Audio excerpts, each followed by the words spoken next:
Delivery boy ಒಬ್ಬ ಆತ್ಮಹತ್ಯೆಯ ಯೋಚನೆಯಲ್ಲಿದ್ದ ಮಹಿಳೆಯೊಬ್ಬರ ಮನಪರಿವರ್ತನೆ ಮಾಡಿರುವ ಘಟನೆ ನಡೆದಿದೆ. ಈ ಘಟನೆ ನಡೆದಿರುವುದು ತಮಿಳುನಾಡಿನಲ್ಲಿ. ಮಹಿಳೆಯೊಬ್ಬರು ಮಧ್ಯರಾತ್ರಿ ಬ್ಲಿಂಕಿಟ್ ಮೂಲಕ ಇಲಿ ಪಾಷಾಣ ಆರ್ಡರ್ ಮಾಡಿದ್ದಾರೆ. 3 ಪ್ಯಾಕೆಟ್ಗಳನ್ನು ಒಟ್ಟಿಗೆ ಆರ್ಡರ್ ಮಾಡಿದ್ರಿಂದ ಅನುಮಾನಗೊಂಡ ಡೆಲಿವರಿ ಬಾಯ್ ಮಹಿಳೆಗೆ ಕರೆ ಮಾಡಿದ್ದಾನೆ.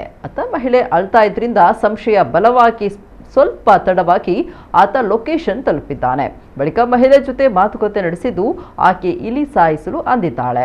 ಇಲಿ ಸಾಯಿಸಲು ಹಗಲಿನಲ್ಲಿ ಪಾಷಾಣ ತರಿಸಿಕೊಳ್ಳಿ ಅಂತ ಹೇಳಿದ್ದಾನೆ. ಹೀಗಾಗಿ ಮತ್ತೆ ಮಾತುಕತೆ ನಡೆದಿದ್ದು ಕೊನೆಗೆ ಮಹಿಳೆ ಆತ್ಮಹತ್ಯೆ ಮಾಡಿಕೊಳ್ಳಲು ಇಲಿ ಪಾಷಾಣ ಆರ್ಡರ್ ಮಾಡಿದ್ದಾಗಿ ಹೇಳಿದ್ದಾಳೆ.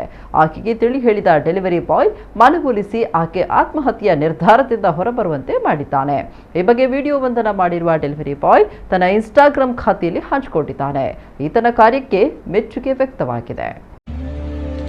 மொத்தம் 3 எலி மருந்து. அவங்க எதை நினைச்சு அதை ஆர்டர் போட்டாங்கலாம் எனக்கு தெரியல. ஆனா ரொம்ப அவங்க அழுதுட்டே பேசுனதை பார்த்தா அவங்க ஏதோ சம் இஷ்யூகாண்டி தான் இதை ஆர்டர் போட்டிருக்காங்கன்னு எனக்கு தோணுச்சு.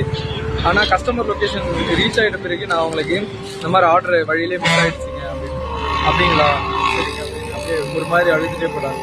அதுக்கப்புறம் அவங்க கிட்ட போய் பேசினேன், உங்களுக்கு எந்த பிரச்சனையாக இருந்தாலும் சூசைடு அந்த எடுக்காதீங்க, சூசைடுக்காண்டி தானே இதை போட்டிங்க அப்படின்னா இல்லை ப்ரோ அப்படின்னு சொன்னாங்க. இல்லை போய் பேசாதீங்க, நீங்கள் சூசைடுக்கு தான் போட்டுருக்கீங்க.